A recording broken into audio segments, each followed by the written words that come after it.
Welcome to the Wisdom of Show. I'm your host, Simon Bowen, and every week I'm speaking to the world's greatest leaders, thinkers, and entrepreneurs about complex issues and impactful leadership.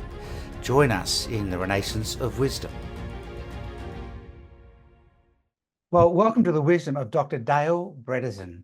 And I had the pleasure of being able to speak to Dale as research of a book that I'm actually preparing to write. And I was so fascinated by the work that he was doing that I really wanted to bring him to the Wisdom of Show. As you know, this show is about how we kind of live in an increasingly complex world, socially, politically, commercially, health-wise, environmentally, and across so many areas of complexity. And we need these deeper thinkers. We need these purveyors of wisdom, the people that put the time and effort and energy into often long-term research and tackling significant problems, not necessarily to immediately find a product to bring to market, but to actually solve big problems. And these thinkers, I think, are the leaders of what I'm hoping will be a renaissance of wisdom. And so the goal of this show is to unpack these complex ideas and projects and do it through a lens that sits above the thinking line, do it through a lens of profound and deeper thinking outside of the superficial kind of solutions that everyone's looking for. And so today, I'd like to welcome Dale to the Wisdom of Show. And Dale, thanks so much for giving us the time today. I know you're a busy, busy person. Great to talk to you, Simon. Thank you for the invitation. Let me talk about you for a moment, because I think it's important that people get some context. We're going to be talking about, cognitive function in the aging years, conditions like Alzheimer's and cognitive decline. And, we live in a world where people are starting to think that it just happens. It's just something that has to happen. Right. And as an internationally recognized expert in the mechanisms of neurodegenerative diseases, your career has been guided by this really simple idea, Dale, that Alzheimer's as we know it is not just preventable, but reversible. That's a really challenging concept, I suspect, for a lot of people. I'd love you to lean in on that thought for a little bit, and then I'll kind of pick up on the rest of the story, your story, in a minute. But I'd love you to lean in on that thought just for a second. Yeah. So we spent 30 years in the laboratory. I worked for 2 Nobel laureates. I was very fortunate to have some excellent training. And we were studying mechanisms that underlie neurodegeneration. What are the molecular details that actually drive this process? And what we discovered is actually quite different than the standard model, and told us that the standard model is really incorrect. We can see how this actually works. And in fact, you can show this by reversing the problem. And we've now done this in thousands of people. We published the first cases of reversal of cognitive decline way back in 2014. This was beginning with a patient I saw in 2012. We published more in 2016 and 2018. And then we published a proof of concept trial 2 years ago in 2022. And then we're now in the midst of a randomized controlled trial at 6 sites around the US. And actually, we just have done an interim analysis, very positive. Things look very good. We just got some additional data today. So we're very excited to see this. So, the big problem has been that if you don't understand it, you don't understand what to do about it. It's just like, fixing a country, fixing a company, whatever whatever you're trying to improve, you've got to get to the basics. You got to open the hood and look in there and see what's actually driving the process. And when you do that, what you see is that Alzheimer's and by extension, other neurodegenerative conditions are ultimately essentially network insufficiencies. It's a fascinating phenomenon. So what's happened is really goes back to our evolution, and the whole story is amazing. So as we evolved, what happens is repeatedly we select performance over durability. And of course, the organisms that selected durability are gone, killed by the ones that selected performance, right? So as we developed, we selected performance. And so you can see that in storage and neuroplasticity. You can store as much in your brain as over 2,000 home computers. And you can store as much as some of the largest supercomputers in the world in your 1,400 gram brain. It's amazing. Similarly, there is a subsystem that is for motor modulation, fine tuning. And in fact, if you don't believe in fine tuning that humans do, take a look at Simone Biles for 30 seconds and you'll realize the amazing things that motor modulation can do. When that system goes awry, you get Parkinson's. When the neuroplasticity goes awry, you get Alzheimer's. And then the third one is there is one which is there for amplification. So where you're going now from a thought to the maximum amount of strength you can have. Tremendous amplification. It's actually more than you get when you stomp on your accelerator in a car. Even though it doesn't take much to stomp on your accelerator, you get this tremendous amplification. You actually get more when you go from a thought to the maximum action. When that one goes awry, you get ALS, Lou Gehrig's disease. So it's amazing how these evolve, but because they have evolved for performance over durability, they have Achilles heels. So you're there kind of working on the edge all the time. And as you get a little older, as you mentioned, you can now have these changes. But if you know what to measure and you know what to optimize, you can avoid the problem. Yeah, fantastic. And, you know, there's so much unpacking what you just said from two dimensions. One is actually talking about these neurodegenerative diseases. And, you know, the key point you make, not just prevent, but actually reverse. And you've got real cases of that. But also you spoke almost casually about what it's taken to get there. You've got to understand the problem to be able to solve it. And what you articulated very calmly, and I really want people to hear this, you know, was robust scientific method with tests and peer reviews and you know, really it wasn't just, hey, we've come up with an idea, let's launch it. It was really deeply researched, and it's this dedicated pursuit of the science that really puts you at the vanguard of this neurological research around the world. And you know, one of the protocol really that you've created, the RECODE protocol, is a byproduct of that. But you know, this is not 5 minutes of work or studied at university. You know, you got your MD at Duke University Medical Center, you served as chief resident in neurology at the University of California, you joined the Nobel laureate Stanley Prusen's laboratory at UCSF, you know, head of the faculty positions at UCSF, UCLA, and the University of California.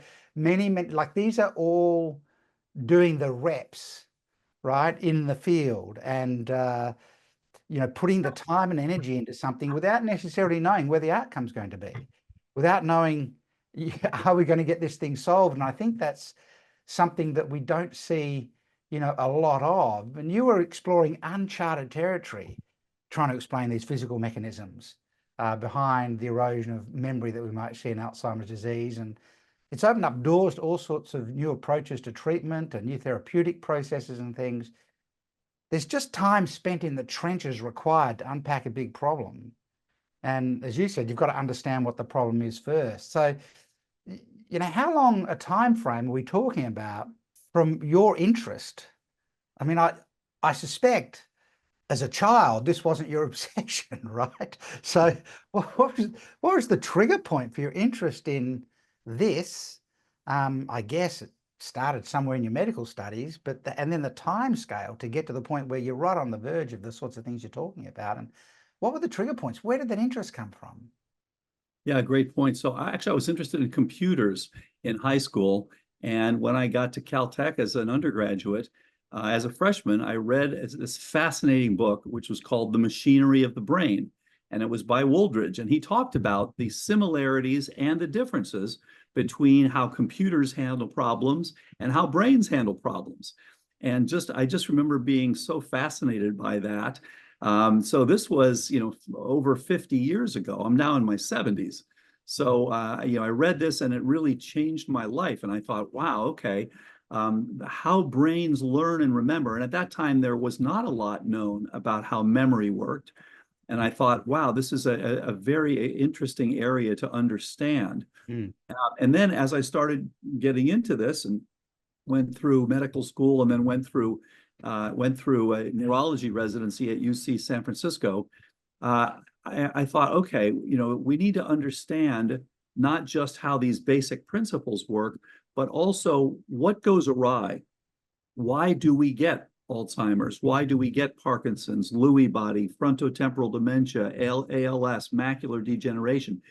And in fact, if you look at these diseases, neurodegenerative diseases as a whole, this has been the area of greatest biomedical therapeutic failure. As they say, everyone knows a cancer survivor, no one knows an Alzheimer's survivor. Well, we've now seen many of them, and I've published papers on them and books on them. So we're seeing this. This is a real fundamental shift. This is a paradigm shift in the way we think about these illnesses. And so, again, if you look at the world problems, here in the US, for example, we've had over 1 million Americans who have died of COVID-19.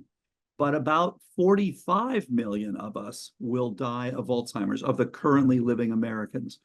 So it dwarfs the pandemic, actually, in terms of numbers.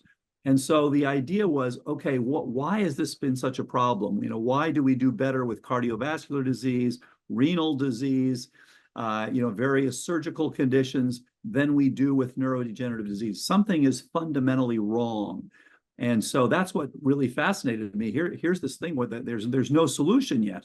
So maybe we need to change the way we think about these. And I was very fortunate to train as a postdoctoral fellow in the laboratory of Dr. Stanley Prusiner, who won the Nobel Prize in 1997 for his discovery and characterization of prions. Fascinating concept. And so the question then was, okay, is this the thing that's causing these illnesses? And if so, these are infectious, as he named them, proteinaceous infectious agents. Are we catching these things? What's actually going on here? And so we spent 30 years in my own laboratory, published over 200 peer-reviewed papers, asking, what is driving this? And it's turned out to be fascinating. It reminds me of the idea, James Joyce's Ulysses, which is, one day, but it's looking at an entire life within one day. This is looking at kind of many things in life based on one illness, in this case, just neurodegenerative problems. It's told us so much about human physiology, about evolution, about how we create dependence. So we discovered a new kind of receptor called dependence receptors. And there are now about 25 of these known. There have been all sorts of international meetings on these now.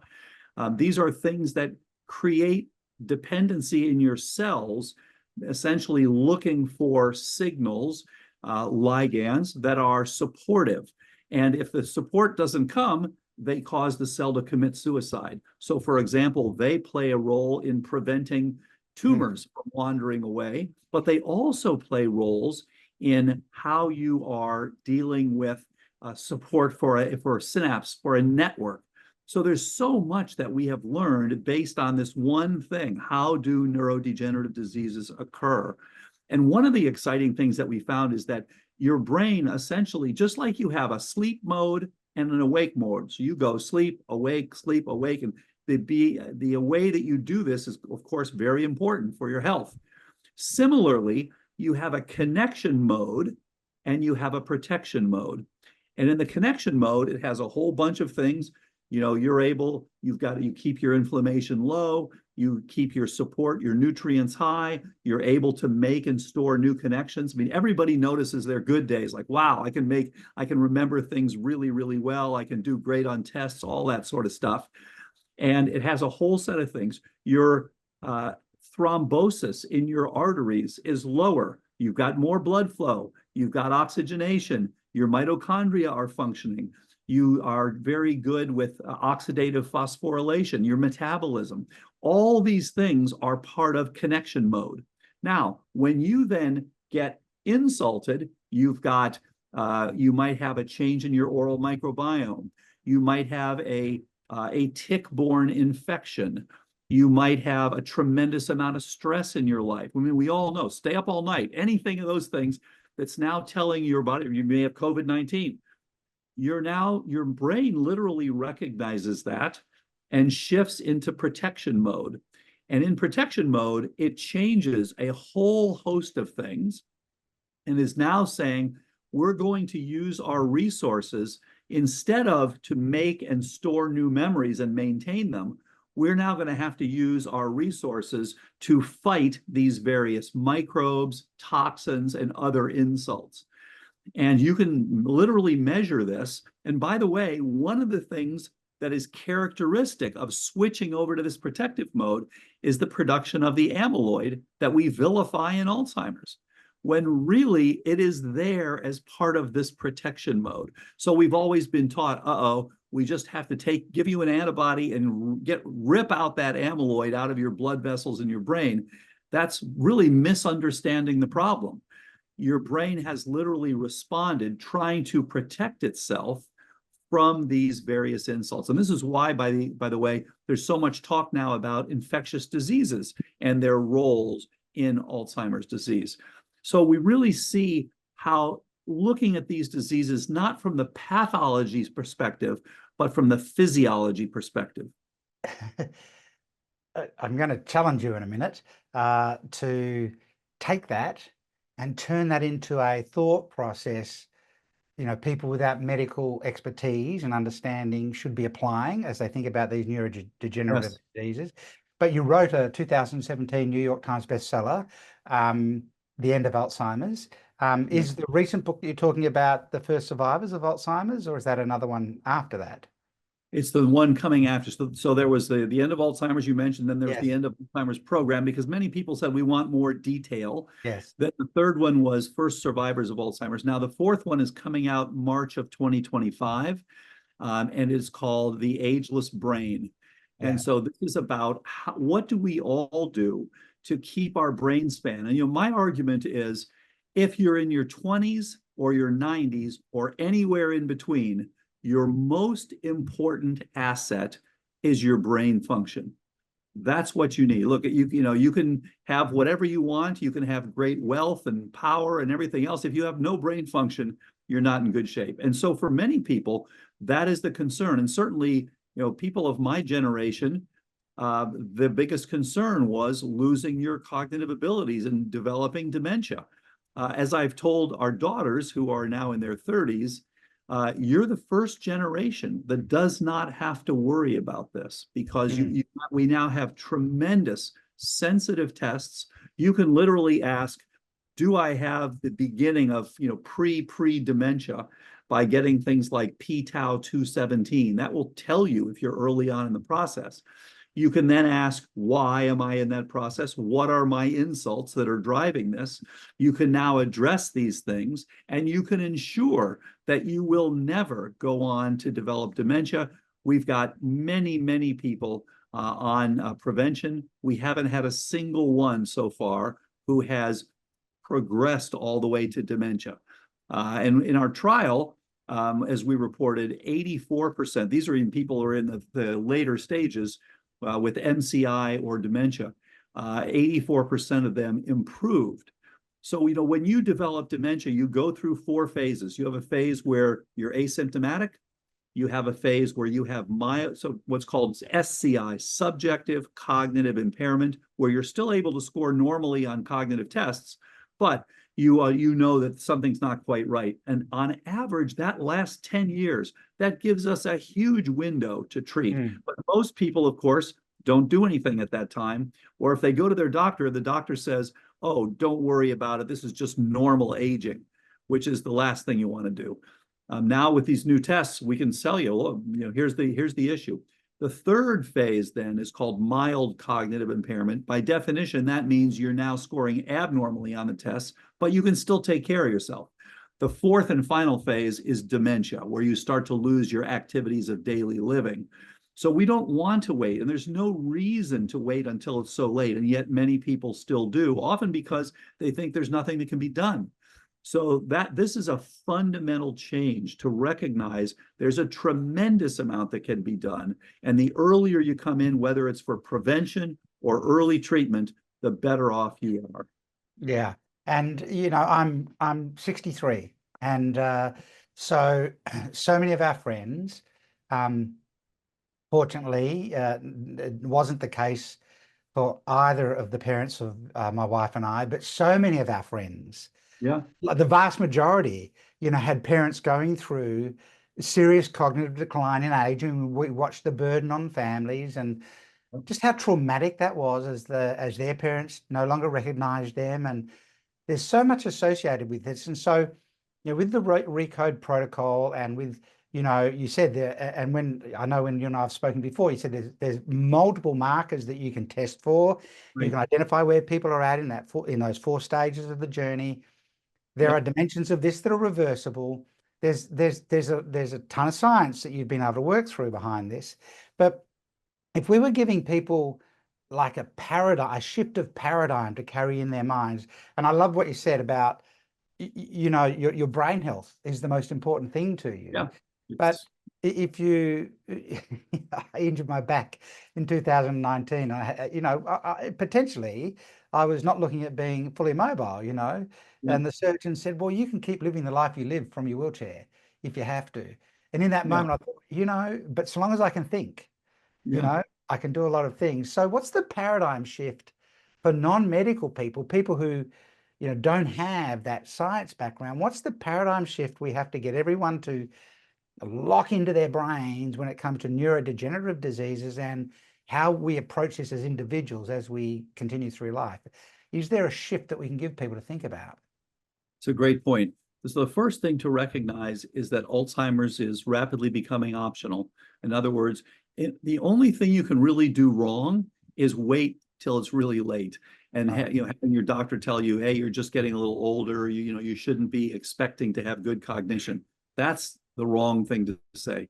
So again, we can look very early on. I recommend that everyone every 5 years, start at 35, 40, 45, 50, 55, 60, and then every 2 years thereafter, get the basics, the p-tau, the GFAP, and the NFL. So in other words, what that does is that simply gives you the status of your brain and tells you, are things going right or are things going not so great? And no different than checking your cholesterol, your lipid panel, or your heart. Same idea, checking your ApoB, that sort of thing. This is basically telling you what's going on inside your brain. And this has just become available recently. So you don't have to go and get a PET scan now. You don't have to get a spinal tap every few years. I mean, who wants to get a spinal tap every few years, right? So you can now do this with simple blood tests, and you can see where you stand. And then if there are any issues, you can see why you're there. So then there's a separate set that will look at this thing. So again, if you remember, this is something where your brain is literally switching over from connection mode to protection mode. So, okay, your job is just to say, what is it protecting itself from? It may be just from your eating ultra-processed food. It may be from having staying up all night all the time, getting a lot of stress. Usually what we find is it's from several things together that all collude to give you the cognitive decline. So what everyone can remember is there are 3 big factors and then 3 more modest factors. Here are the 3 big factors: energetics, inflammation, toxicity. So your energetics, that has to do with your blood flow, that has to do with your oxygenation, has to do with your mitochondrial function, and it has to do with the substrates, the things that are actually burned, just like the gas in your car. Yep. So if you have a hybrid, you've got to either use the fuel or you've got to use the electricity, right? So you go back and forth. Humans are the same way. For their brains, they have to use glucose or they have to use ketones. And you should be able to go seamlessly back and forth. When you're not eating, like when you're sleeping, your ketones are coming up. When you are exercising, you may run low on the glucose, you may use your ketones. But what's happened is for many, many people, when they get over about 40 or so, they have trouble with both of those. So what will happen is they've got glucose and ketones. Now, they start to have insulin resistance, which is very common. 80 million Americans are insulin resistant. This is because they've had too high of a carb diet. They've had to make lots of insulin. The cells become relatively resistant to it. Okay, so now you can't use glucose very well. And that's exactly what the PET scan of Alzheimer's shows. You're not utilizing glucose very well in your temporal and parietal lobes. Now, here's the problem. You would think, okay, no problem. We got backup ketone, right? No, because when your insulin stays high, it prevents you from making ketones. So now literally your brain is sputtering. So very simple. We want you to be back to being metabolically flexible, insulin sensitive, able to make and use ketones, have enough blood flow. And that's, by the way, why exercise is one of the helpful things, and why I like something called EWOT, exercise with oxygen therapy, because it gives you both the blood flow and the oxygenation. It's why people with sleep apnea are at increased risk for cognitive decline. They're dropping that oxygen at night. They're turning on the adrenaline at night, of skyrocketing their blood pressure and their heart rate. It's a disaster. So this is critical for the energetics. Inflammation, then, this is why having good oral hygiene and good gut hygiene and not having infections, all these sorts of things are so important. And we see it all the time with people having undiagnosed chronic infections. And then the third piece of this is toxicity. And I've been shocked. If you look at the various toxins we're exposed to, of course, it's dramatically increased from 100 years ago, 200 years ago, 1,000 years ago, et cetera. And they are really come in three types. It's the inorganics, which are things like air pollution. Air pollution increases risk for Alzheimer's. That's very clear. Mercury, things like that. Then secondly, it's organic things like anesthetic agents and glyphosate and toluene and benzene. And then thirdly, it's biotoxins. So the reality is that people need to understand the paradigm shift is away from I'm passive, there's nothing I can do about this, there's nobody out there helping, to no, I should never have this problem. So let's be proactive. Let's start getting evaluated. If you're 35 or over, and don't worry if you're 65 now, fine, get your evaluation.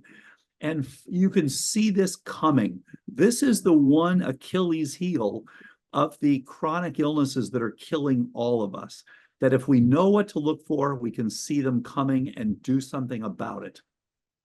That's fantastic. And I just think a great framing for people to hold it in their minds. That the paradigm shift is this isn't something you just accept as it's normal. It's a normal part of aging and life.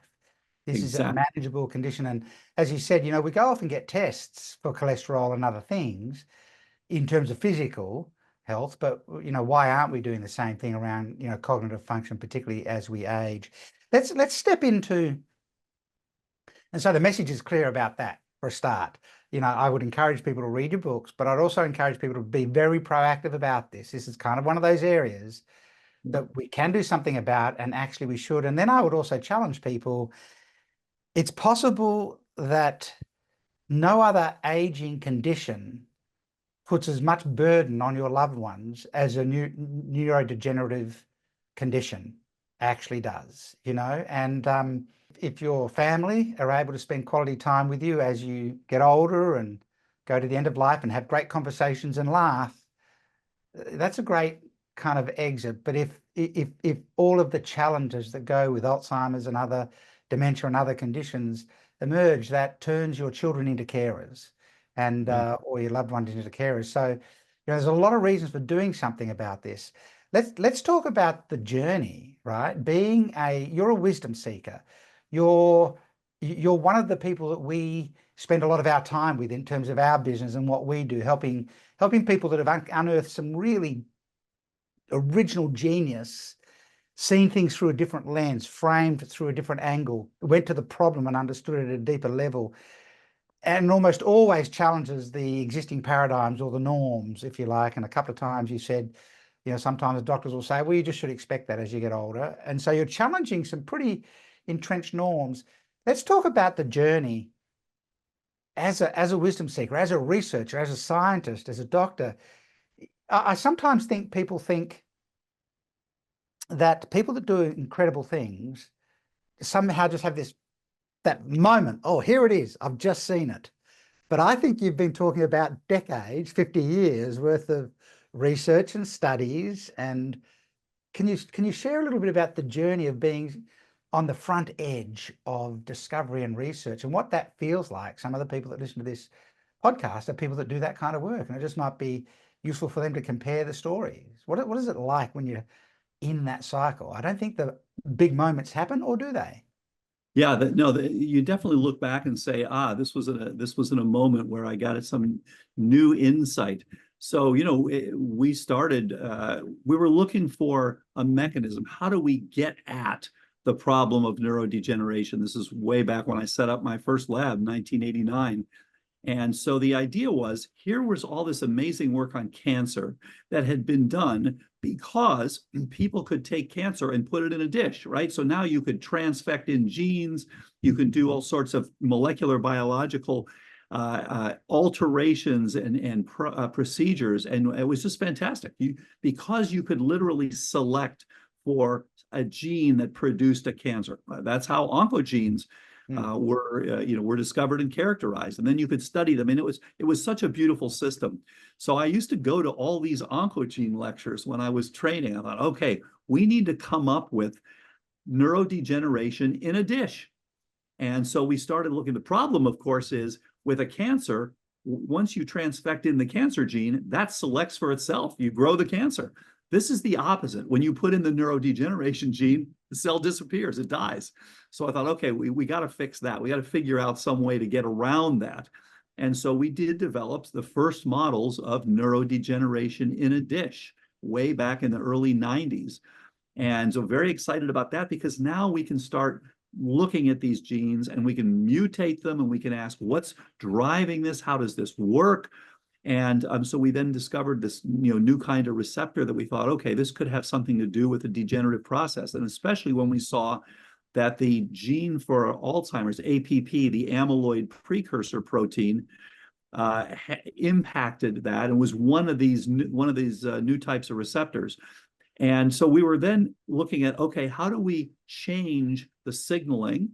And we saw that, okay, this thing actually, we started to get this idea that, okay, it looks like there are these two different modes, and we were trying to develop a drug that would change modes. And when we were doing that, we got a candidate drug. In fact, we were going to test it in Australia, and we tried to test it in Australia. We were turned down by the IRBs, both the public and private IRBs in Australia. They said, no, you're trying to change too many things. But what happened was, I was sitting in my office, and I love to use this. I had a big whiteboard in my office that I would like to write on, and ideas and all this sort of stuff. And I was sitting there thinking, look, we don't have the billions of dollars that pharmaceutical companies have to test our drug candidates. So what can we do to give ourselves a better shot here? We got, what's the chance that the little amount of money that I could raise is going to make any difference? And I thought, well, maybe if we, in addition to the drug, if we add some brain training or something like that. So I started thinking about, and of course, after about 3 iterations, well, what if we added this? Well, what if we added this? Of course, then the light bulb went off, and I'm like, wait a minute, why are we leaving anything out? If we believe that this is a network, this is really a network insufficiency, why would we ever use just one thing? So we started realizing, oh, okay, we have to do something that's going to include all the things that change. Now we understand this much better than we did 12 years ago. This was now way back in 2011. And so this is when we were going to do this whole thing. Actually, we raised a little bit of money from the Bechtel Foundation. Stephen D. Bechtel's, I was so grateful to talk with him and meet him. Amazing guy, the late Mr. Bechtel. And they gave us some money for this trial. When we then went to do the trial in Australia, we were turned down. And one of the other philanthropists who had given us some money was very angry. He said, if you worked for me, I would fire you. And I said, thank goodness I'm not working for you.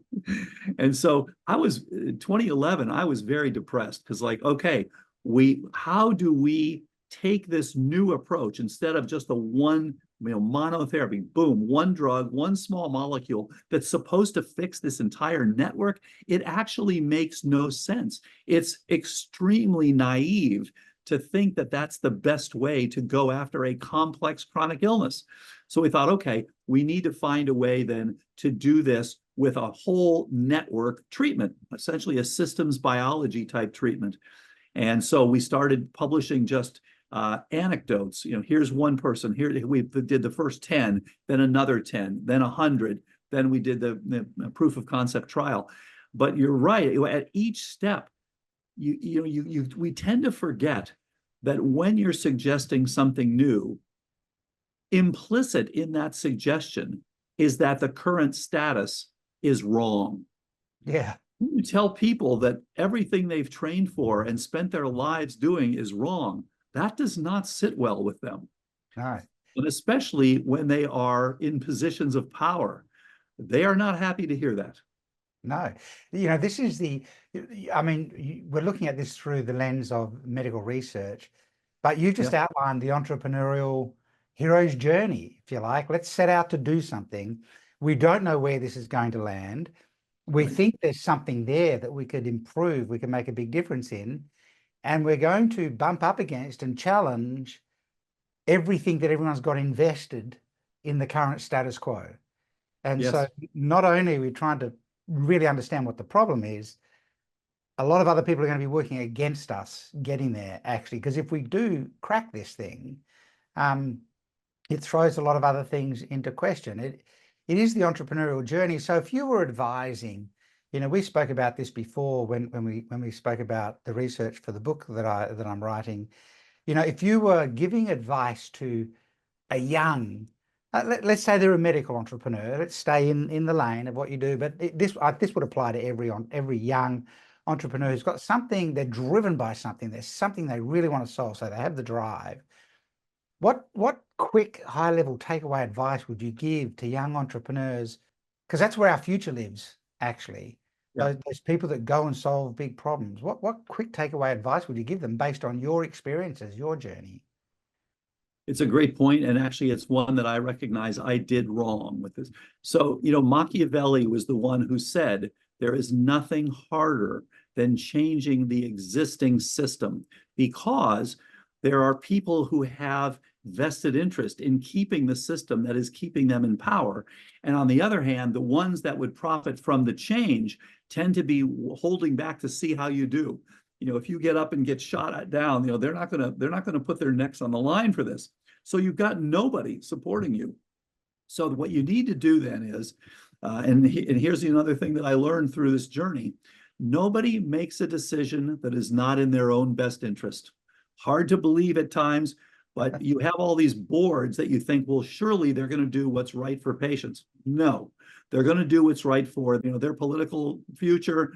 That's going to enhance their position on the board. That's going to get them access to something. Whatever it is, that's what the decision is going to be. So the key for the young entrepreneur that you're talking about, as you begin to see these changes that you want to make, take them to somebody who is more senior and who would benefit from your success.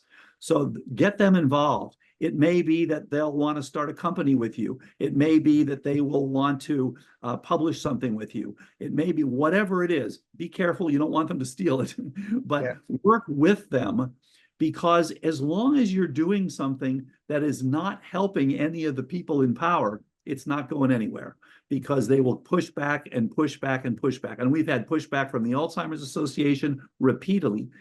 We've had stuff written that's blatantly false by the Society for Alzheimer's in Canada, actually.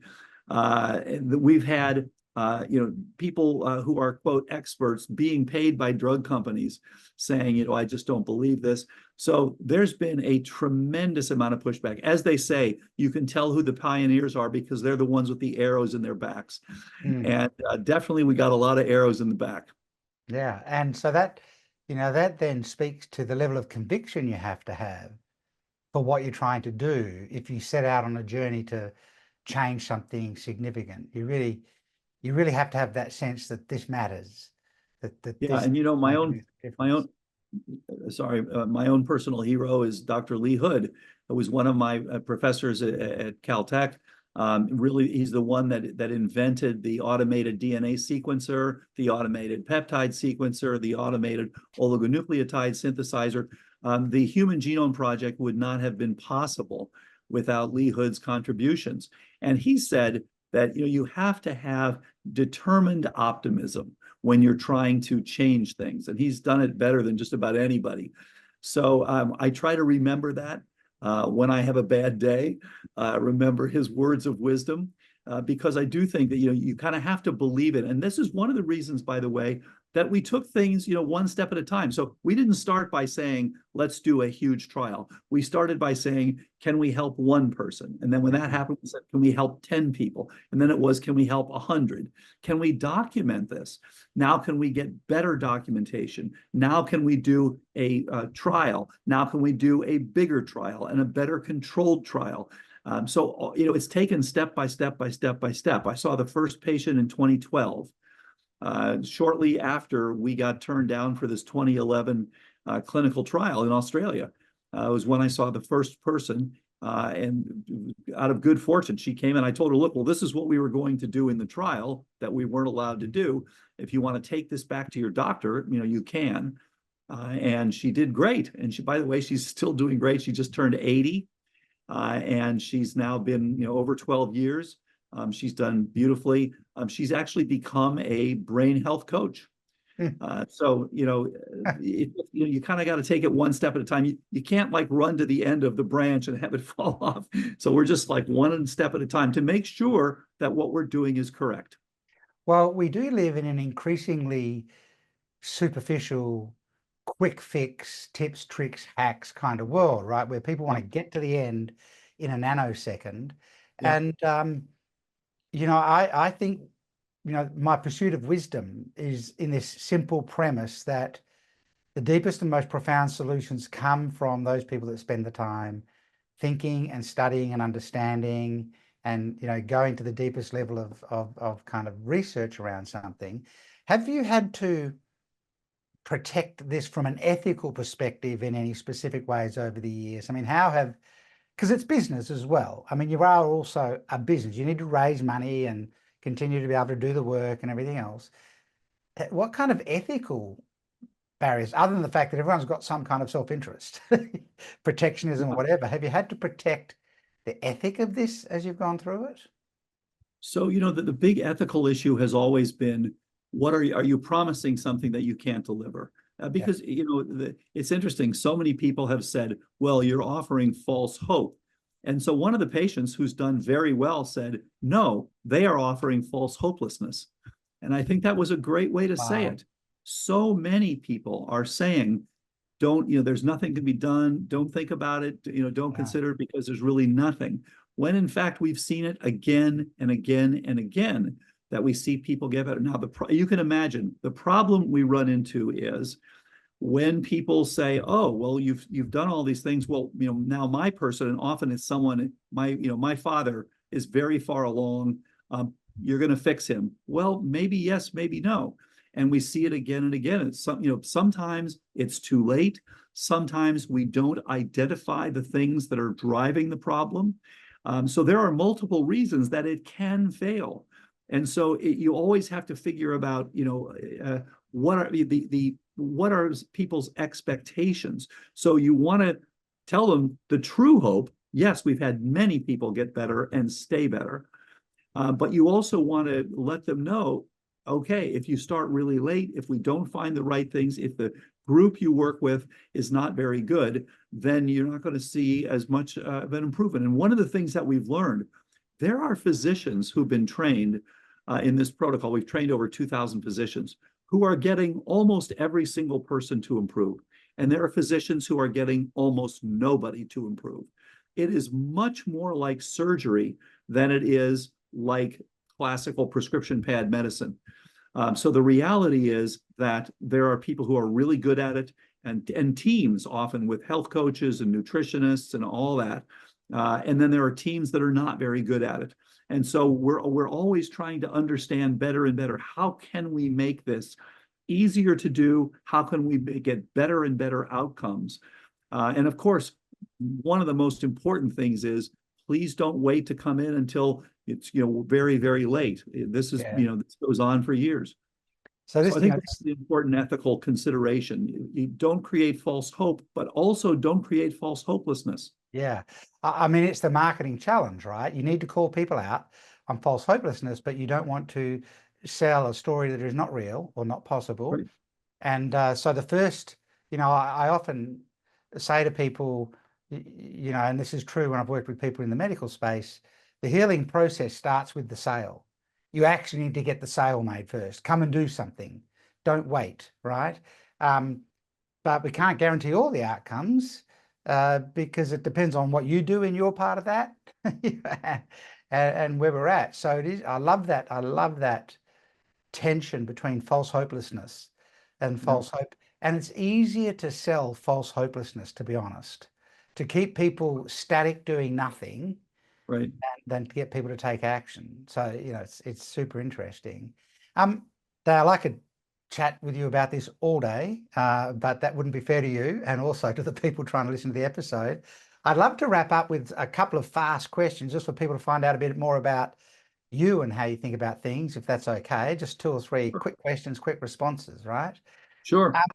You mentioned the book that you read when you were studying, and it kind of flipped your whole mind. What was that called again? Yeah, it was called Machinery of the Brain, and Yep. it was by Dean Wooldridge. It was famous Thompson Ramo Wooldridge, TRW, Right. was famous back in the 60s. And he wrote this wonderful book, which I found absolutely fascinating. Is there any other standout book that just lives rich in your mind that has been a reference point like that one, in addition to that? Any other specific book that you just lent on? I mean, there are so many. When I was Sure. training, one of my favorite books was called Stupor and Coma, and it was how to figure out why someone was comatose, and it was all about how the brain worked and how the brain has to keep you awake, and what goes wrong to lose that. I would say one of the recent ones that I've been fascinated by, and it's very relevant for cognitive change, is one that's called The Sensitive Patient's Healing Guide. And it is a book by Dr. Neil Nathan. And he ran into a similar thing where he was seeing all these people who had these untreatable conditions, things like chronic fatigue, and fibromyalgia, things that people would say, this is not a disease, this is some psychological problem. And he said, there's something more going on. And what he discovered and writes about in this book is that you have certain insults that literally reprogram your brain so that, again, very much like what we see going from connection to protection, where you literally reprogram the anatomy. Your brain is saying, you've been insulted so much that you have to stay in this mode of hypervigilance. And so it will not allow you to come down out of that, anxiety situation. You develop things like fibromyalgia and chronic fatigue, which, doctors have poo-pooed over the years. But these, as he points out, these are very real. Now that he understands them, he's treated them very successfully. And there is an overlap between what he's seeing and what we are seeing. Yeah. So I don't know if stupor and what? Stupor and coma. I don't know if stupor and coma is going to end up on everyone's reading list, but it's interesting. People that solve big problems in any arena, in any industry, tend to be people that consume insights and information from across disciplines, because there's always a mapping across of what you could learn from how someone's approached another problem. I think a healthy wide range of and diversity of information is valuable. One last quick question. If you could have sat inside any significant conversation that changed the world, not as a participant, you're just watching the dialogue between the people. You don't change the outcome, but you just get to hear the real conversation that was happening. Is there any one that springs to mind you would love to have been able to observe that? Well, I mean, there are lots of them that spring to mind. But I suppose if I could have sat with any conversation, it probably would have been the conversation the first time Isaac Newton told his friend or collaborator, hey, I got this idea of something called gravity. Yeah. I think because he came up with the beautiful mathematics and the physics, I mean, all these things that have changed our view of the cosmos. And my interest in these things is, how does it work as a whole? To me, one of the biggest problems that we face as researchers is we're taught to look at little details, Yeah. but these things have to be internally consistent. We know there just as an example with Alzheimer's, there are over 150,000 papers published on Alzheimer's. Whatever you come up with has to fit the data from all these papers. You can't just take a little piece and say, well, it fits here, but it doesn't fit there. So here's this universal concept of gravitation that has told us so much, and of course, obviously led to Einstein's theory of relativity and all this. So I think that this original concept of, wait a minute, there's something here that is a force that we need to reckon with, and that is going on out there as well as here.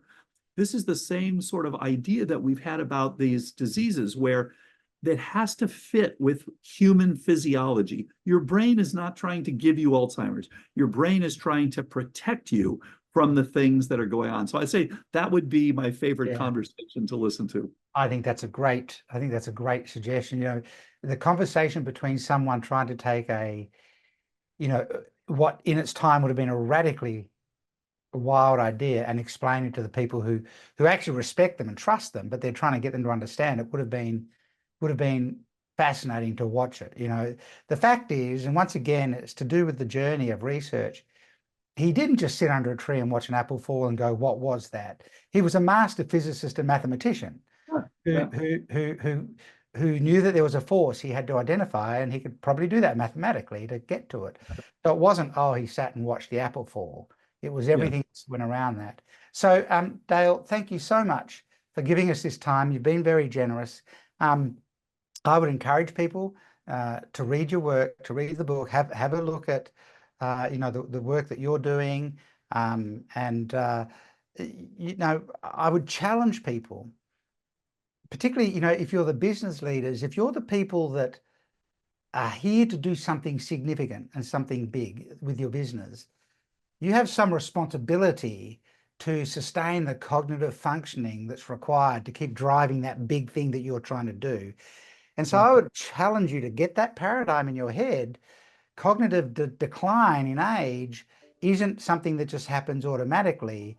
It's actually a choice that you make by how you address it, how you go and test for the various markers, lifestyle habits and what we're doing.